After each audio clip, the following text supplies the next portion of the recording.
Good day mga sideline. For today's video, pag-usapan naman natin si Stellar Network.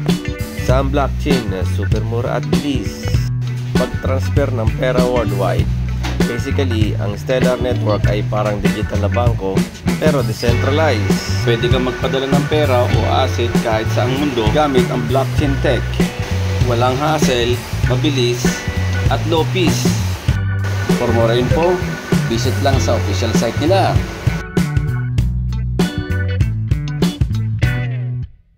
Ang tanong, paano ito gumagana? Kapag nag-transfer ka gamit ang Stellar, gagamit ito ng Lumens or XLM para i-proseso yung transaction.